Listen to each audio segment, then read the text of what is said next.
La luz de la mañana entraba por los ventanales del suelo al techo de la suite nupcial del Hotel Meridien en largas vetas doradas, y todo olía a rosas frescas y a posibilidad.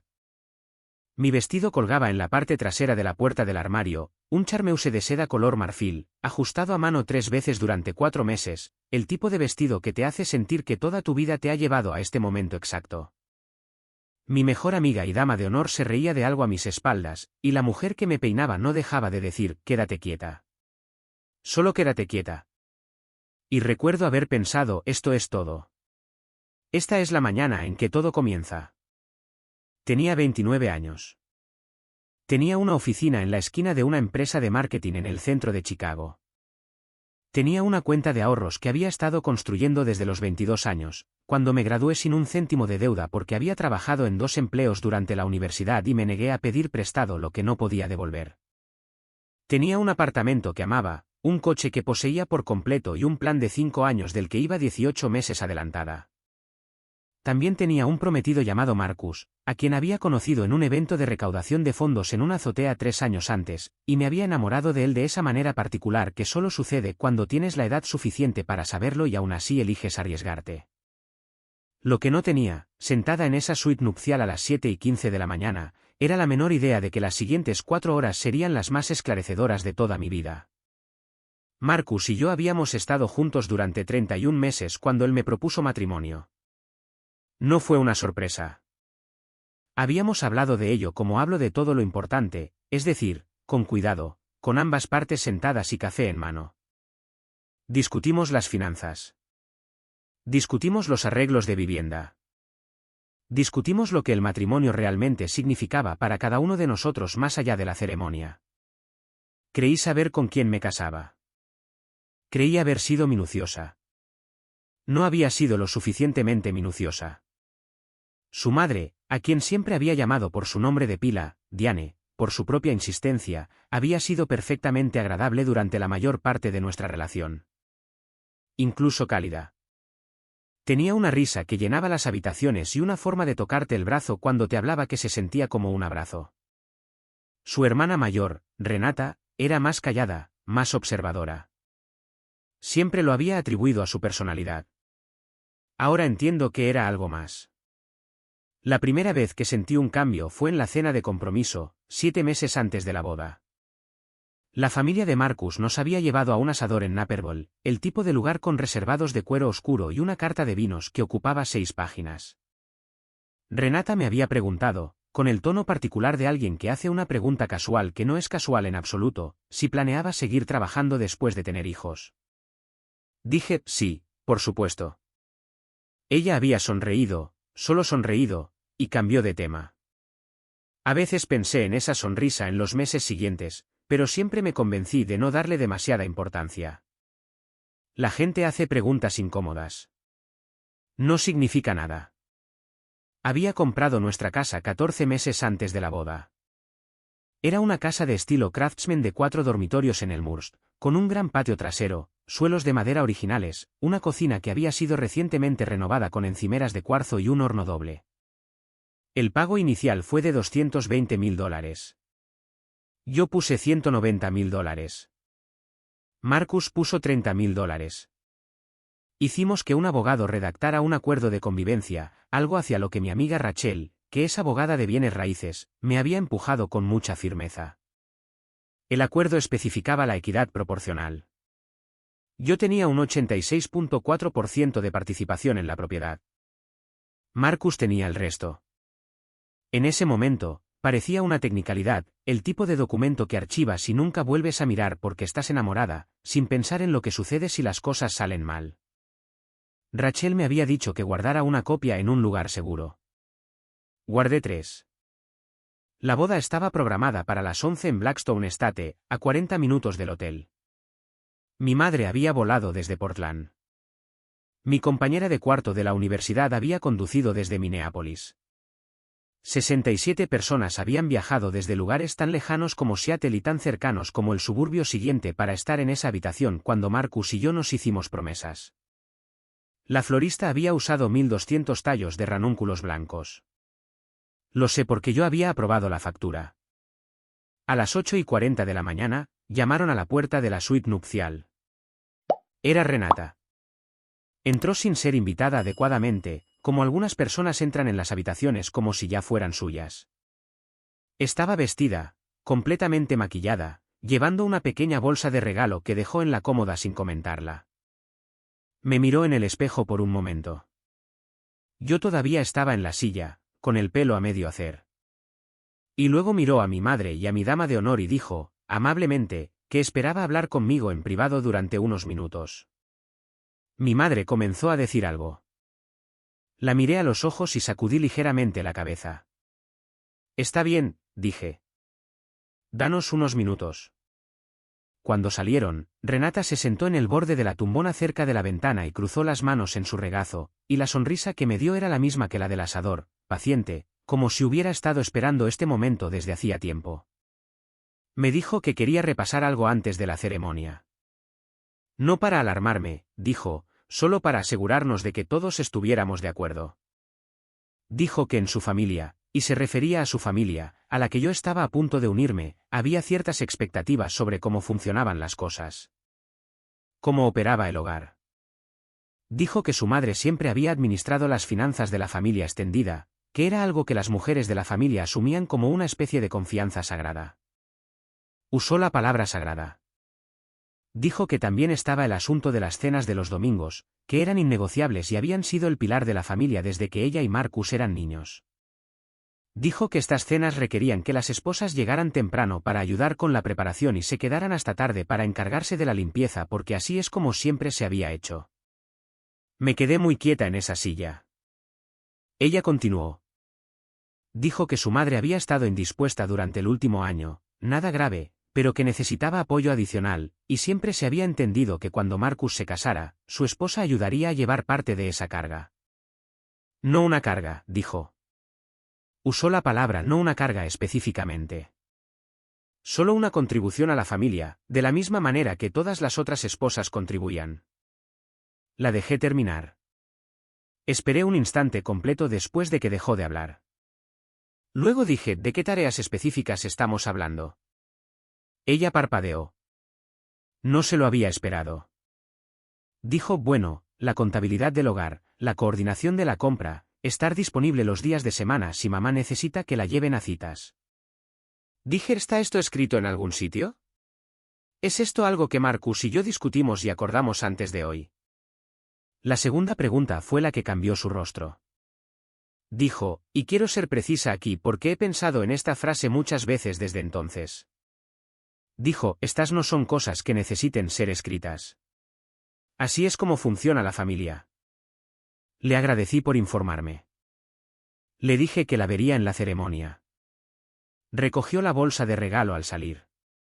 Me quedé sentada en esa silla durante unos 45 segundos después de que la puerta se cerró.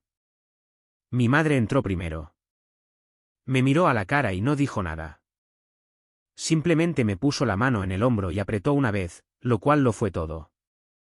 Le pedí a la estilista que me diera 10 minutos. Después de que todos salieron, llamé a Rachel. Rachel contestó al segundo timbrazo.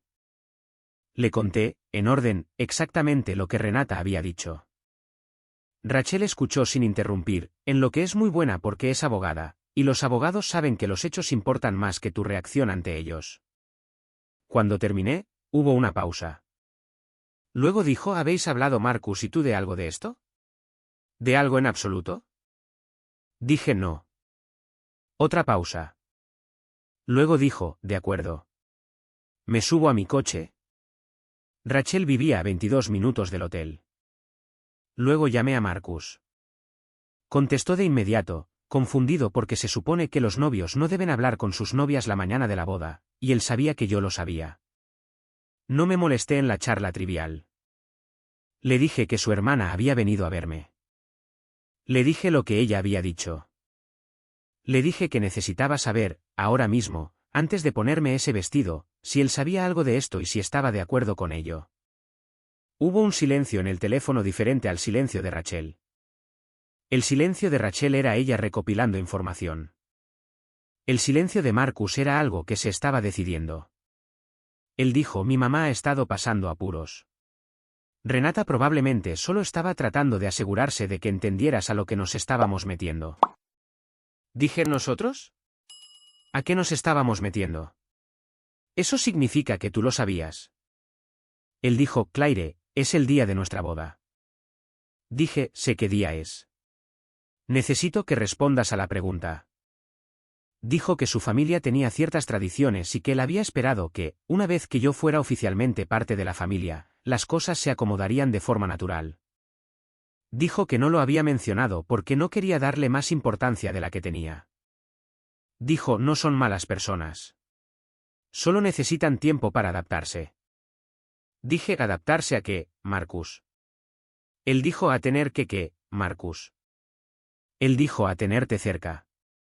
A lo independiente que eres. Ahí estaba. Lo independiente que eres. Ahí estaba. Lo independiente que eres. Dicho no como un cumplido. Le di las gracias. Le dije que necesitaba una hora. Él comenzó a decir algo más, pero yo ya había alejado el teléfono de mi oído. Rachel llegó en 19 minutos, lo que significa que condujo más rápido de lo que debería. Entró todavía con su vestido de dama de honor, el pelo solo a medio rizar, los tacones en una mano. Se sentó frente a mí en la mesita junto a la ventana, y le conté todo de nuevo. Esta vez incluyendo lo que Marcus había dicho. Rachel es una de esas personas que procesa la información sin mostrarlo en su rostro. Se sentó muy tranquila por un momento. Luego abrió su bolso, sacó su teléfono y abrió un documento, y me lo deslizó por la mesa. Era el acuerdo de convivencia, el que había firmado hacía 14 meses. Había traído una copia. Dijo, quiero asegurarme de que recuerdes lo que dice esto antes de que tomes cualquier decisión. Lo leí. Sabía lo que decía. Lo había leído 3 veces antes de firmarlo. Pero Rachel estaba haciendo una observación. Me estaba recordando que había sido cuidadosa, que me había protegido, que había una base para defenderme si lo necesitaba. La miré y dije, ¿qué le pasa al acuerdo si nos casamos hoy?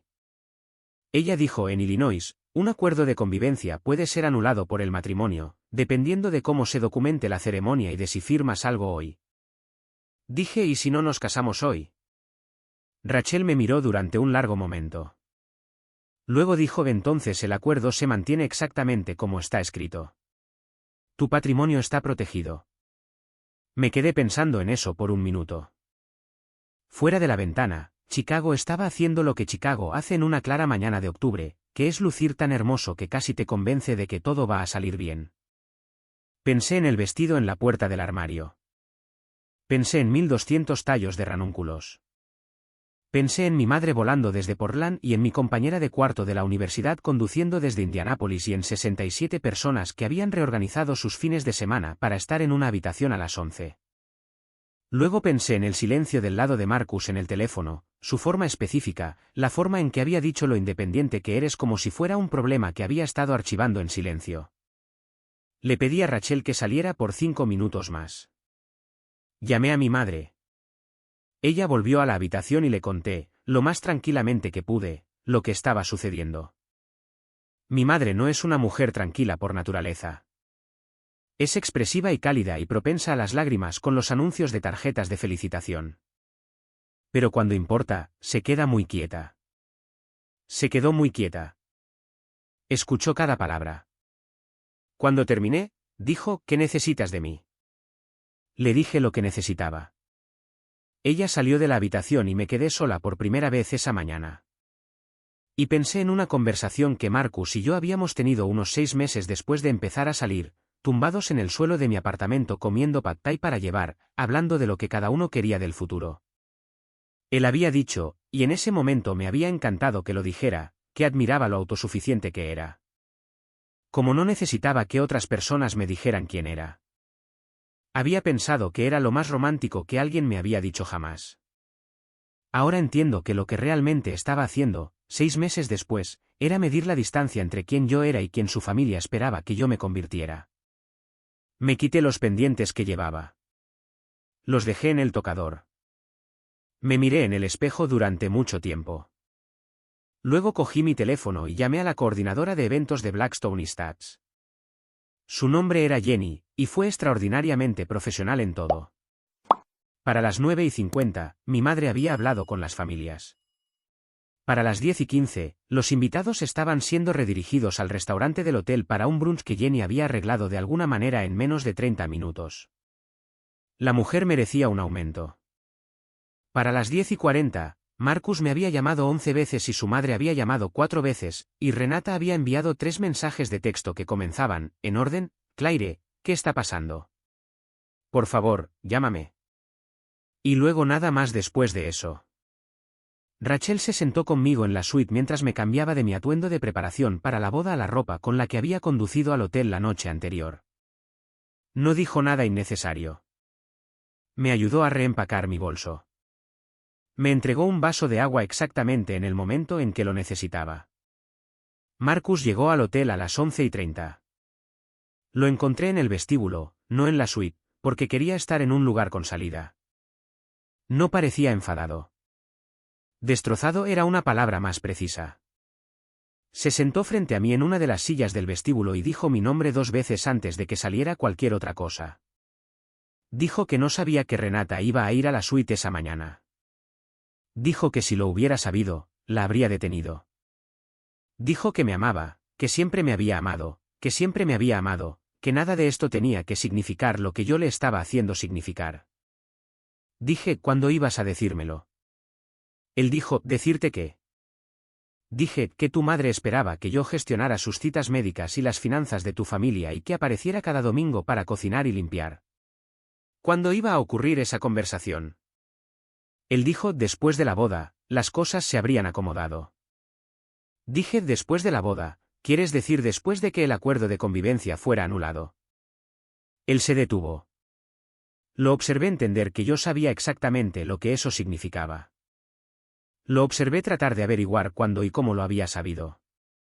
Dijo, muy en voz baja, Rachel. No respondí a eso. Se recostó. Se cubrió el rostro con las manos por un momento. Luego levantó la vista y dijo algo que creo que pretendía que sonara a honestidad. Algo sobre cómo siempre había sabido que su familia era mucho. Como se dijo a sí mismo que yo era lo suficientemente fuerte para manejarlo. Como se convenció de que una vez que yo estuviera en la familia, todo se resolvería orgánicamente. Dijo, pensé que te adaptarías. Le di vueltas a esa palabra varias veces. Dije, Marcus, puse $190,000 en esa casa. No hice eso para poder adaptarme. Él dijo, ese dinero es parte de nuestra vida juntos. Dije, el acuerdo dice lo contrario. Él dijo, podemos revisar el acuerdo. Dije, no vamos a revisar el acuerdo. Su voz se tensó después de eso. Dijo que la casa estaba destinada a ser un hogar familiar. Dijo que sus padres habían contribuido, lo que significaba que habían contribuido con apoyo emocional y habían ido 2 veces a ver el progreso de las renovaciones, no financieramente de ninguna manera que yo pudiera documentar. Dijo que abandonar la boda era humillante para todos los involucrados y que yo estaba siendo imprudente con algo real. Dije, no estoy abandonando algo real. Estoy abandonando algo que nunca fue lo que parecía ser. Él me llamó 3 veces más esa tarde. Su madre llamó 2 veces. Renata envió un último mensaje que decía, espero que entiendas lo que le has hecho a esta familia. Lo leí una vez, puse mi teléfono boca abajo y me serví la primera copa de vino de lo que se suponía que había sido el día de mi boda. Las semanas que siguieron no fueron sencillas porque nada como esto lo es nunca. Marcus contrató a un abogado.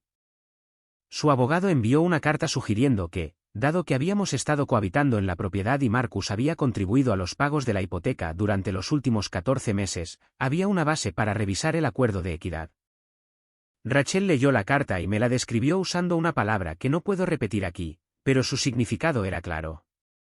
Ella envió una respuesta que citaba el acuerdo de convivencia, la escritura registrada, la cláusula de equidad proporcional y adjuntaba una contabilidad completa de cada pago de hipoteca realizado durante los 14 meses. Cotejada con los registros de depósito directo de nuestras 2 cuentas bancarias, mostrando precisamente lo que cada uno de nosotros había contribuido. También señaló, en un lenguaje que fue cortés y absoluto, que cualquier reclamo que sugiriera un interés equitativo más allá del acuerdo documentado tendría que proceder a través de los tribunales y que ella estaba preparada para asegurar que ese proceso fuera minucioso. La respuesta del abogado de Marcus llegó 10 días después. No estaban siguiendo el reclamo. Me quedé con la casa. Quiero ser específica sobre lo que eso significa porque creo que la especificidad importa en historias como esta. No obtuve un acuerdo parcial. No obtuve una compra que me compensara por algún porcentaje de lo que había aportado. El acuerdo de convivencia se mantuvo. Mi participación en el capital estaba documentada y era defendible, y el nombre de Marcus fue eliminado de la escritura en un proceso que duró 6 semanas y me costó una tarifa de presentación y el trabajo de Rachel, por el cual ella se negó a facturarme, lo que le deberé por el resto de mi vida. Marcus se mudó a un apartamento en Wicker Park. Su madre, por lo que escuché a través de personas que todavía nos conocían a ambos, le dijo a cualquiera que quisiera escuchar que yo había tomado por sorpresa a su hijo. Renata dejó de aparecer en los feeds de redes sociales de amigos comunes en unos pocos meses, ya fuera por elección o por algoritmo, no podría decir. Lo que más pienso cuando pienso en esa mañana no es el vestido ni las flores ni los 67 invitados. Es la llamada telefónica con Marcus. El silencio antes de que respondiera a mi pregunta. La forma en que el silencio de una persona puede decirte todo lo que ha decidido no decir en voz alta. He pensado, en mis momentos menos generosos, cómo habría sido mi vida si me hubiera vestido esa mañana y hubiera caminado por el pasillo de todos modos. Intento imaginarlo. Las cenas de los domingos, las citas médicas, las finanzas familiares entregadas a una mujer que había comenzado a trazar mi papel antes incluso de conocerme correctamente. Intenté imaginar a Marcus, año tras año, convirtiéndose más en la persona que su familia esperaba que fuera y menos en la persona de la que me había enamorado en una azotea del centro de Chicago. No puedo verlo con claridad porque creo que una parte de mí, incluso entonces, ya lo sabía. Mi madre voló a casa a Portland 4 días después de la boda que no sucedió. En el aeropuerto, abrazándome para despedirse, dijo algo que he anotado y guardado. Lo más valiente que una persona puede hacer es negarse a convertirse en alguien más pequeño que uno mismo. Mi madre dice cosas así a veces, y calan como deben. Me quedé con la casa. Me quedé con la carrera. Me quedé con Rachel. Y con mi madre. Y con mi compañera de cuarto de la universidad que condujo 4 horas y no se quejó ni una vez. También mantuve el hábito, que había desarrollado en los 14 meses de ser propietaria de una casa, de leer cada documento 2 veces antes de firmarlo. De hacer 2 preguntas que la mayoría de la gente omite. ¿Está esto escrito? ¿Y acordamos esto? No son preguntas complicadas. No son preguntas agresivas. Pero son las que te dirán más rápido que casi cualquier otra cosa si la persona que tienes enfrente está construyendo algo contigo o construyendo algo a tu alrededor. Los ranúnculos fueron donados a un hospital en South Loop. Más tarde me enteré por la florista que me envió una nota que todavía tengo en el cajón de mi mesita de noche, 1200 tallos. Alguien en una sala de recuperación esa semana se despertó con flores blancas en el alféizar de la ventana y no tenía idea de lo que significaban, lo cual está bien. Las flores no necesitan contexto para hacer su trabajo. La mayoría de las mañanas me despierto ahora en la casa de Elmhurst, que he hecho completamente mía en los 14 meses transcurridos, y pienso en lo que quiero decir a cualquiera que pueda escuchar la historia y reconocer algo en ella. Quiero decir que en el momento en que algo se siente como si se estuviera construyendo a tu alrededor en lugar de contigo, confía en ese sentimiento. Haz las preguntas en voz alta. No esperes a después de la ceremonia, después de firmar, después de que las cosas se hayan asentado. Ese asentamiento no es algo que te sucede a ti. Es algo que se te hace a ti. Quiero decir que documentes todo, no porque el amor requiera sospecha, sino porque la claridad es una forma de respeto por ti misma y por la persona que eliges. Quiero decir que tengas una Rachel o que seas la Rachel de otra persona. Conoce a una persona que conducirá 22 minutos sin que se lo pidan 2 veces, que traerá el documento correcto en el momento adecuado, que se sentará en silencio contigo mientras descubres lo que realmente necesitas. Y quiero decir esta última cosa, que es la más verdadera. Alejarte de algo que parecía ser todo no es lo mismo que perderlo todo. Lo sé por qué lo hice, y sé lo que todavía tengo. La mayoría de las mañanas la luz entra por esos ventanales del suelo al techo en el Mursten, largas vetas doradas, y todo huele a café y a mi propia vida particular. Y pienso, esto es todo. Aquí es donde las cosas comienzan. Tenía razón en esa parte, solo me equivoqué en la mañana.